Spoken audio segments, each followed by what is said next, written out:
말씀의 은혜 나누겠습니다. 지난 주일의 말씀을 잠깐만 떠올리겠습니다. 이 세상의 모든 것과 단절되어 잠들었던 그 야곱. 그런데 그는 꿈에서 하늘과 자신이 연결되어 있다는 것을 보게 되죠. 그리고 자신은 잠들어 아무것도 하지 못하는 그 순간에 하나님은 천사들을 통해서 부지런히 일하고 있다는 사실을 그가 깨닫게 됩니다. 참으로 그렇게 할 의무가 없는 하나님께서 자격 없는 자에게 베푸시는 은혜였다라는 것을 우리는 그 이야기 속에서 발견하죠. 또 오늘 본문에서 우리는 그와는 다른 듯 보이는 그런 이야기의 전개 속에서 하지만 동일한 은혜를 말하고 있는 그 이야기를 우리가 함께 만나게 됩니다. 오늘 본문의 이해를 위해 최소한 지금 이 전쟁이 무슨 전쟁인지는 좀 알 필요가 있을 것 같습니다. 아브라함의 조카 롯이 두 딸과 동침하여 시작하게 된 모압과 암몬이라는 이 두 종족이 이제 함께 연합군을 결성해서 이제 유다를 침공하게 되었습니다. 여호사밧은 너무 두려워서 하나님께 낯을 향하여 간구하고 유다 온 백성에게 이제 금식을 선포하는 것을 봅니다. 놀랍게도 유다 백성들은 모두 성경에 보니까요, 모든 성읍에서 모여와서 한 마음으로 하나님께 간구합니다. 이런 일이 쉽게 일어나기 힘들죠. 놀라운 일이 벌어졌어요. 이때 여호사밧이 여호와의 전뜰에서 유다와 예루살렘의 온 회중을 위해서 이제 왕이 기도를 합니다. 여러분, 저는 오늘 안으로 여러분이 한번 그 기도 내용을 한번 읽어보기를 제가 추천드립니다. 되게 좋은 기도예요. 여호사밧의 기도의 절정은 20장 12절입니다. 우리 하나님이여, 그들을 징벌하지 아니하시나이까. 우리를 치러 오는 이 큰 무리를 우리가 대적할 능력이 없고 어떻게 할 줄도 알지 못하고 오직 주만 바라보나이다 라고 이렇게 기도합니다. 13절을 보면 이때 유다의 백성들은 남녀 어린 자녀 다 하나님 앞에 모여 있었다는 걸 되게 이렇게 특별하게 기록하고 있습니다. G6 기도예요. 그렇죠. 전 세대 기도예요. 제가 이 13절의 말씀이 나와서 특별히 오늘 또한 우리가 초등부 성경학교를 위해서 하는 기도이기 때문에 좀 이 부분을 잠깐 이야기하자면, 우리의 어린 자녀들이 교회의 공간에 오는 것을 넘어서 하나님 앞에서 서는 경험을 하는 것은 굉장히 중요합니다. 어른들과 함께, 부모와 함께, 교회와 함께, 설교자와 함께 여호와 앞에 서서 기도하는 걸 그냥 보는 것만으로도, 그 자리에 지금 서 있는 그 아이들이 뭘 느꼈겠어요? 뭘 배웠겠어요? 이걸 경험하게 하는 것은 굉장히 중요해요. 하지만 오늘날 너무나 간과되고 있는 것이기도 해요. 애들이 이해를 해? 여러분 기억하세요. 절대로 기독교 신앙의 전수는 이해해서 시작되는 게 아니에요. 뱃속에 있을 때부터 왔잖아요, 교회를. 그게 이제 모태 신앙인데 어느 순간 애들이 이해도 못하는데 거기 있을 이유가 있어? 아니요. 그 분위기와 정서와 그 모든 것이 기억에 남아요. 그래서 사실 그 앞에 서는 거예요. 저는 지난 금요 복음 집회가, 저는 그 시간을 통해서도 정말 자녀들과 함께 기도했으면 좋겠다라는 생각을 가지면서 좀 함께 그 모임을 준비하고 있습니다. 지난주에도 제가 그렇게 준비를 했었고요. 그래서 좀 약간 달라진 게 그냥 찬양하고 기도 한번 하고 비교적 이렇게 좀 하고 있어요. 좀 더 이제 찬양하고 또 기도할 수 있도록 아이들도 함께 할 수 있도록 그렇게 준비를 하고 있습니다. 오늘도 초등부 여름 성경학교를 앞두고 우리가 함께 기도합니다. 우리가 더 많이 나와서 함께 기도했으면 좋겠어요. 그리고 우리의 자녀들을 놓고 기도하는 시간이 됐으면 좋겠습니다. 14절입니다. 근데 이때 예상치 못하게 이렇게 기도하자 선지자도 아니한 레위인 야하시엘에게 하나님의 말씀이 임해요. 하나님은 그를 통해서 이렇게 말씀합니다. 15절, 너희는 이 큰 무리로 말미암아 두려워하거나 놀라지 말라. 이 전쟁은 너희에게 속한 것이 아니요 하나님께 속한 것이라. 17절, 이 전쟁에는 너희가 싸울 것이 없나니 대열을 이루고 서서 너희와 함께한 여호와가 구원하는 것을 보라.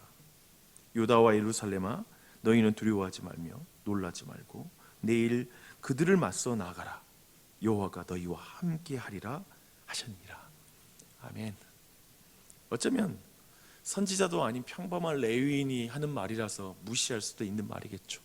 하지만 여호사밧이 이 말씀에 어떻게 반응하냐면 몸을 굽혀 이 말씀 받아요. 저는 여러분이 오늘 이 말씀 어떻게 받을지 모르지만 하나님의 말씀인 줄 믿는다면 이 아침에 몸을 굽혀서 받으십시오. 그냥 그 앞에 말씀을 엎드려서 받으십시오. 그러면 그러고 나서 여호사밧은 이렇게 백성들에게 말합니다. 20절입니다. 유다와 예루살렘 주민들아, 내 말을 들으라. 들을지어다. 너희는 너희 하나님 여호와를 신뢰하라. 그리하면 견고히 서리라. 그의 선지자들을 신뢰하라.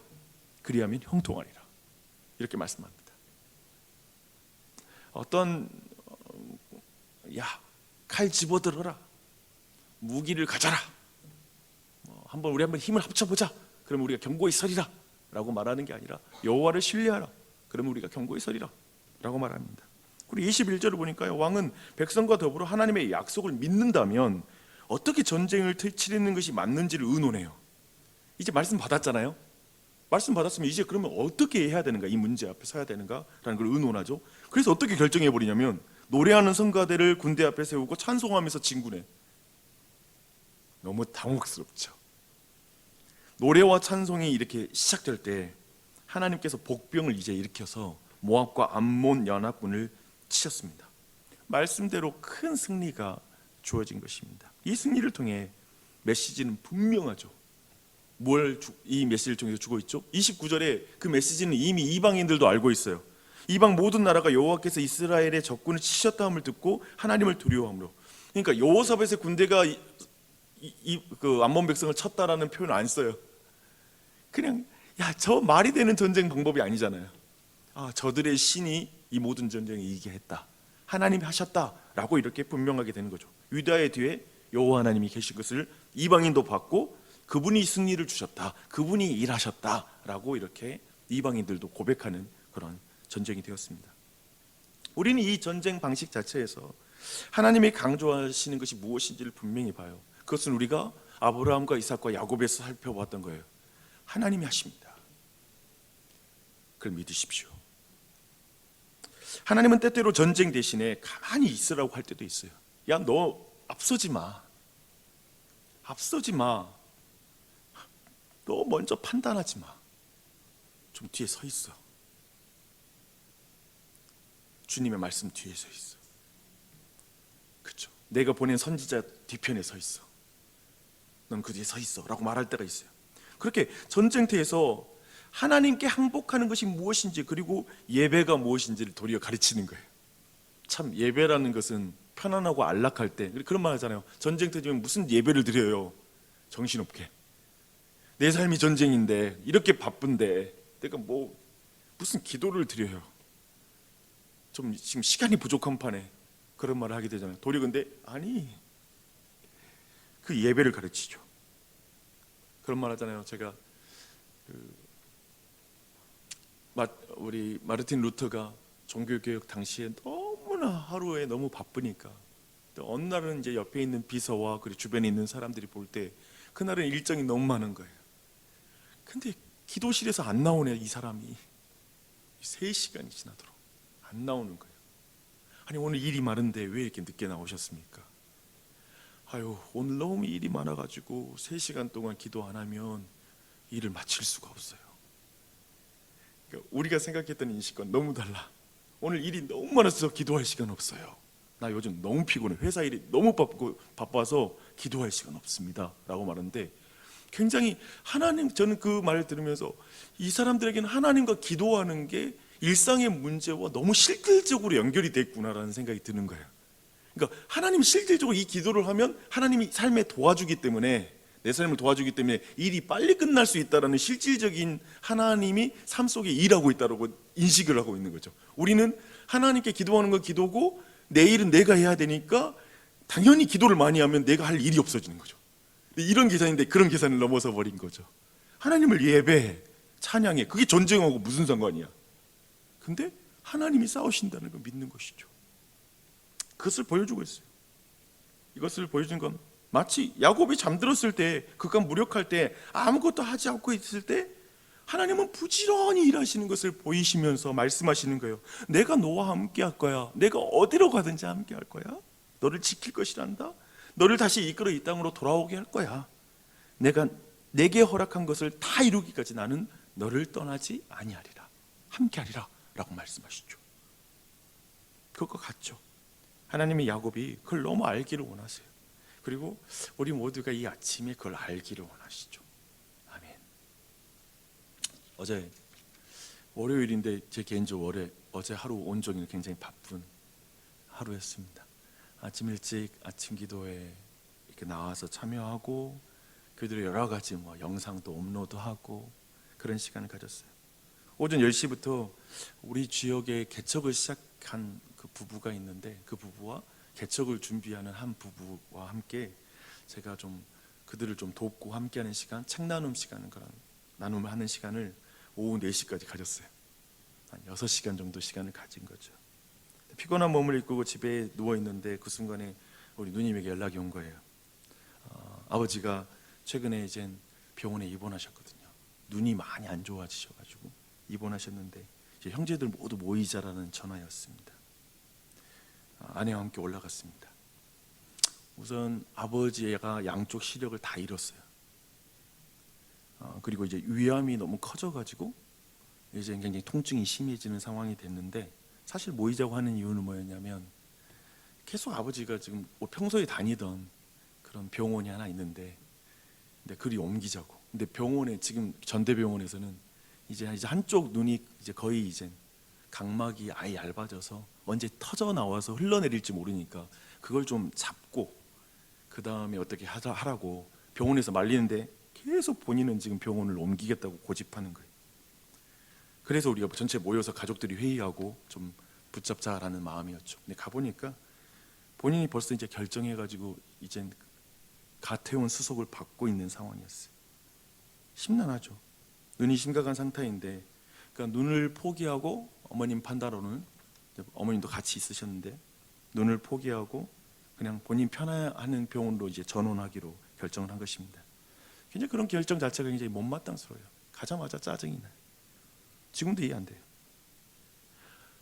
왜 그렇게 힘이 빠지는지 몰라요. 새로운 병원에 입원하고 형제들은 모두 나간 이제 병원 이제 쑥 맞고 한 8시 넘었죠. 형제들은 이제 밖으로 다 나가고 이제 아내가 나한테 이제 기도하고 가자고 눈치를 줘요. 기도가 하기 싫어요. 진짜.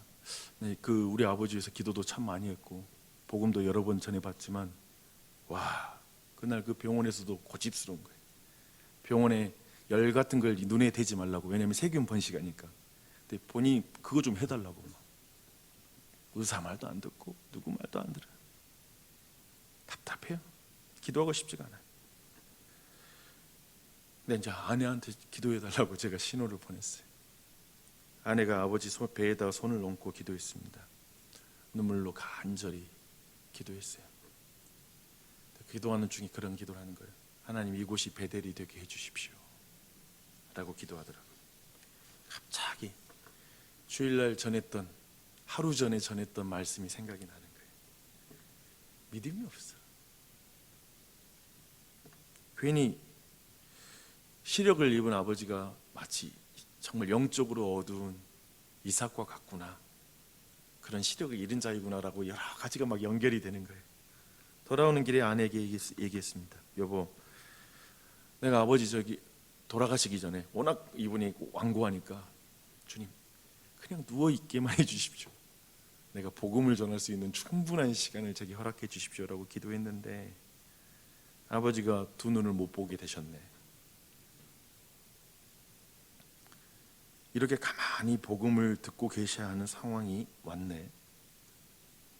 자기가 기도하는데 괜히 주일 말씀이 생각나더라고. 당신을 통해서 하나님 일하고 계시구나 생각했어. 고마워. 그런 말을 했어요. 마치 그냥 여러 가지 생각이 많았습니다. 아침에 오늘 와서 또 이 예배당에 앉아가지고 잠깐 기도를 하는데 하나님이 우리 아버지에게 일하고 계십니까?